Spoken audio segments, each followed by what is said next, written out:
She got a reveal. Current fucking reigning Trixie Mattel. I'm your host, not for possession, Narcissa Deville, and welcome to hell.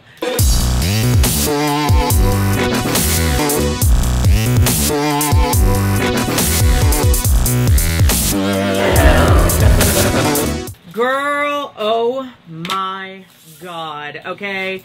This was just the finale, and bitch, it was a moment. It was, woo, okay. So let's get into these looks, bitch, because, woo, I didn't come to play, I came to slay. Yes, bitch. Okay, let's get into these fucking looks, because these looks for the queens and their entrances, So, of course, Mama Ru is going to go last because she was the last one to come in. First and up, we have Miss Vanjie. And I have to say, I may not have liked the whole Vanjie thing or how crazy that got, but bitch, this look worked me out. This look was stunning. This look was so cute, so everything. Listen, I'm all here for you. If you want to be in All Stars 4, bitch, I am ready for it. I'm here for it. She fucking slayed, and that's all I gotta say. Next up, we had Miss Calorie Kardashian Williams, and I have to say, I did really love this outfit. I thought it was kind of a cute little rainbow number. It was fun, it was colorful, and I just thought it was absolutely stunning. Excuse me, I'm a little warm because it's Vegas in the summer and I'm trying to be extra, so I'm wearing a goddamn fucking fur coat. And it's fake fur, so don't come for me. It's lit. Anyway, next up we had Miss Yahua Hamasaki giving you the full experience. Bitch, this outfit is so over the top and extra. I love it. And then she got the big ass fan reveal. Bitch, big ass fan? Oh, she coming for my gig with the big ass fan? Oh, I love it. Next up, we had Miss Dusty Ray Bottoms giving you some kind of military bondage experience. I was like, okay, girl, this is cute. She got it. She really giving it to you. I'm not mad at it. Next up, we had Miss Mayhem Miller giving you Aquamarine Dream, and I love Miss Mayhem Miller. I thought this outfit was gorgeous. It was stunning. It was a little more simple compared to some of the girls. There wasn't really a lot of like embellishments or flourish to it. It's really, really gorgeous all the same. Very Tiffany blue. I kind of love it. Like, I'm not mad at it. Next up, we had Miss Blair St. Clair also giving you a fan, giving you a huge, gorgeous Southern Belle dress with polka dots. I am living for this look. I am living for everything about it. I thought Blair looked so gorgeous, so stunning. Absolutely have to give it to her. This outfit was everything. Next up, we had Miss Monique Hart giving you the most in this gorgeous, first of all, it comes red and like, not feathered, but like tasseled or something like that. And then she gives you a reveal and she's giving you like this cow print number or like Cruella DeVille number. It's real fucking gorgeous. And then of course we have one of my personal favorites and my vote, had I remembered to vote for it, for Miss Congeniality, Miss Vixen. She looks absolutely stunning in purple and gold. She looks regal. She looks like a queen that she is. She is serving it to you. She is giving you all kinds of black girl magic, and I am here for it. Yes, bitch.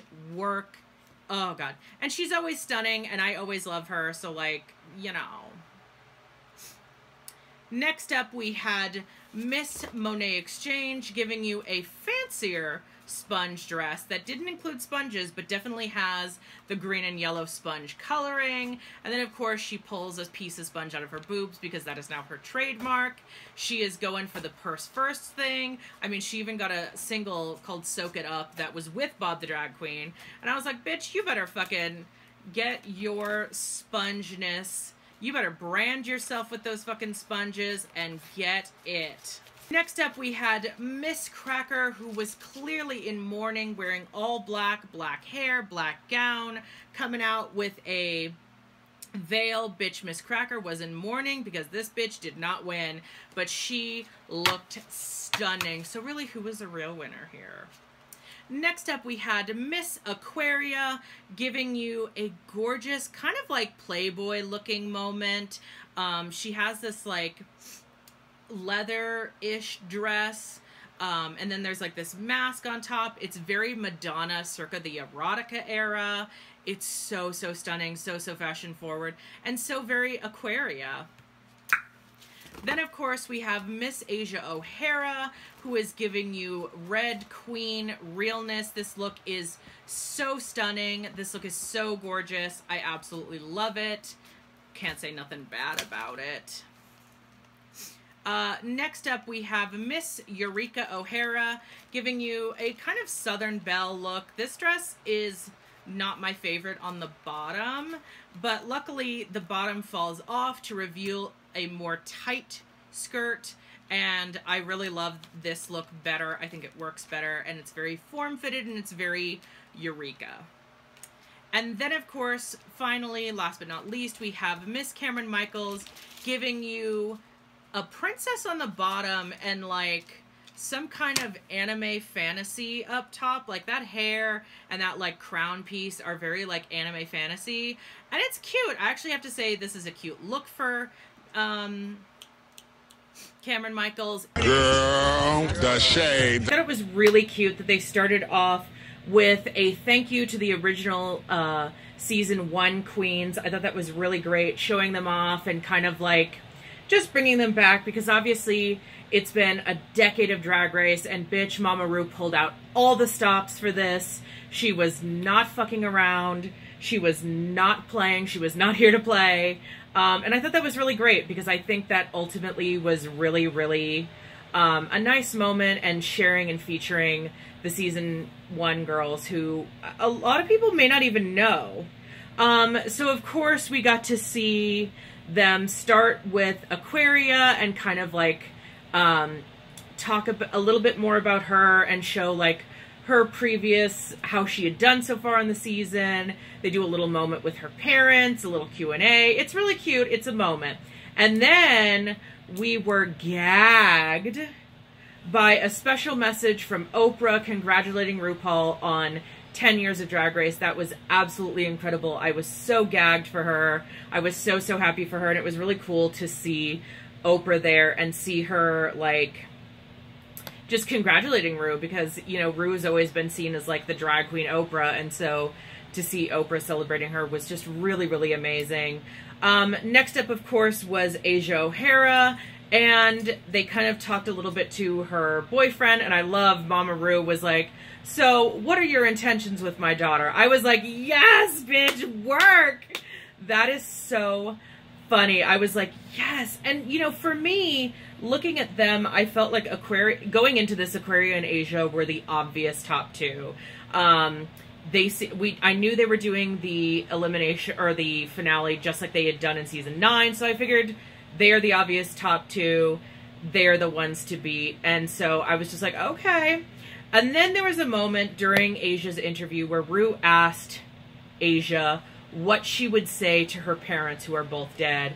And of course Asia broke down. It was kind of a very hard and heartbreaking moment, and the fans kind of came together and were like, we love you, Asia, you got this, kind of really having her back. And it was so sweet, and it was such a touching moment. That was a little bit hard to watch. I was like, girl, why you gotta make a bitch cry always? Like, what is this? And then of course Ru was like, you know, sorry that I allegedly slapped you. Here's what we're gonna do. You have the chance to slap me, but remember who's gonna write this check. So you may want to think twice about that. I was like, yes, bitch, work, because she's not wrong. And then of course we had a great moment from Judi Dench congratulating Ru and Michelle. I thought that was great. They really pulled out of the stops. After that was, of course, Eureka and Cameron's little interviews and Q&As and kind of a little bit about them.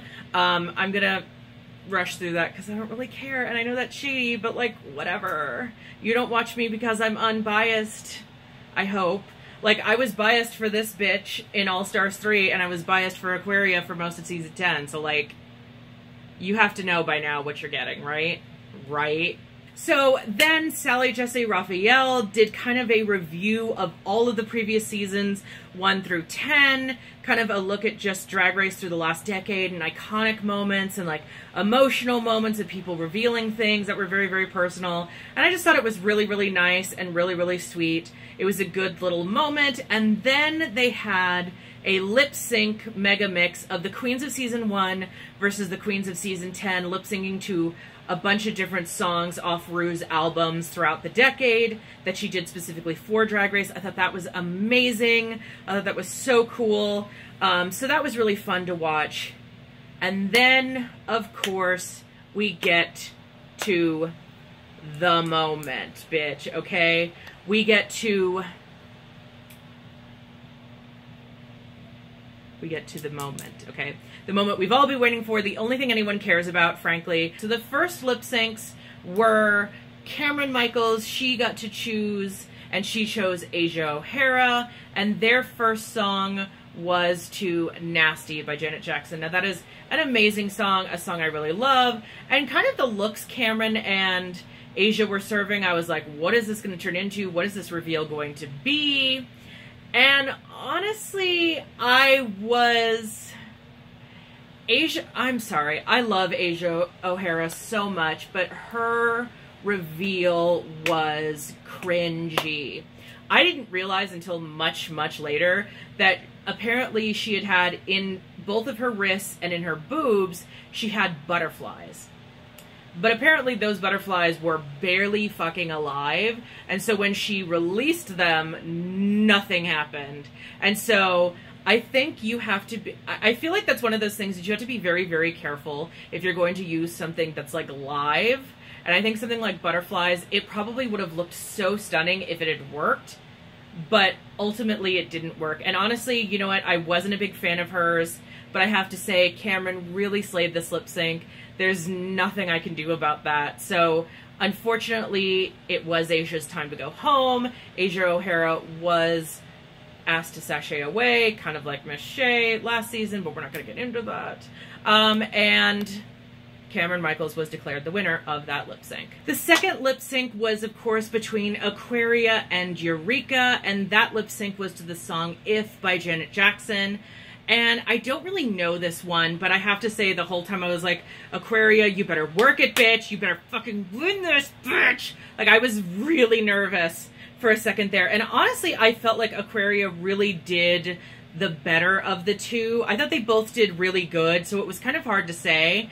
But I thought Aquaria just definitely had a little more edge. And so I was really gagged when Ru was like, okay, I'm keeping you both. I was like, what did this bitch just say? She's like, I'm keeping you both. And I was like, holy shit. What in gay hell? This bitch is not fucking around. I was like, Mama Ru did that bitch, okay? She was like, I am not playing with you. I am here to fucking slay. And so it was a top 3 lip sync. But before we get into that, we have to talk about Miss Congeniality, because that cut into the top 3 lip sync. And at that point, I was like, just give me the fucking final lip sync. I need to know who wins. But of course, you know, we had to talk about Miss Congeniality. And of course, the previous season's Miss Congeniality had to come up and sort of like, you know, give away the award. And I was like, who the fuck won last season? And then I remembered why I didn't remember, because it was Valentina, who I did not like. Okay, she was the fan favorite, but we won't get into that. I'm not going to start that drama. Maybe I'll save that too if I ever do a review of season 9 or the other seasons. But like, I was not a fan of hers, but I was a fan of this season's winner, because this season's winner was none other than Miss Monet Exchange. I could not believe it. I was so gagged. I was so happy for her. I was like, yes, bitch. And then, of course, Miss Sasha Velour came out to crown the new winner, and her outfit was incredible. She was giving you alien queen realness. I was like, bitch, you fucking did that. So of course the final lip sync was the top 3 to Bang Bang, which is of course a actually 3-way song, so it kind of fit perfectly. Jessie J, Nicki Minaj, and Ariana Grande. I absolutely love this song. So I was like, okay, bitch, let's get into this. And, you know, Aquaria started it off with a bang, and she just really gave it 110 fucking percent as far as I'm concerned. She slayed that lip sync. I think they all did really good, but for me, I could not keep my eyes off of Aquaria.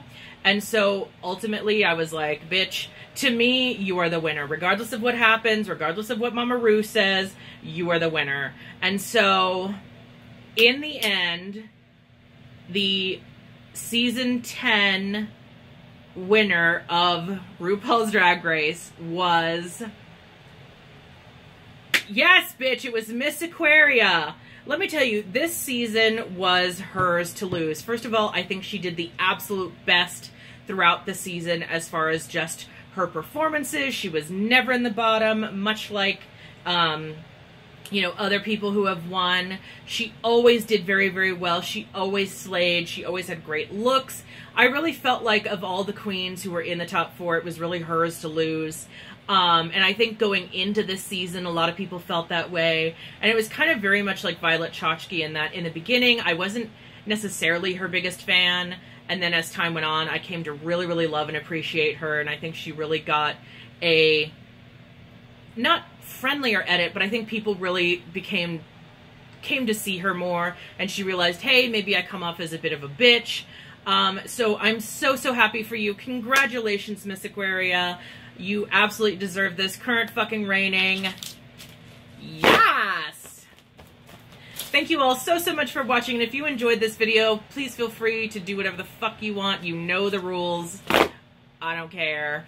But yeah, thanks so much for watching. Until next time, until next season, I don't know what the fuck I'm gonna do. Yes, I do, but I'm just gonna say that. Bye!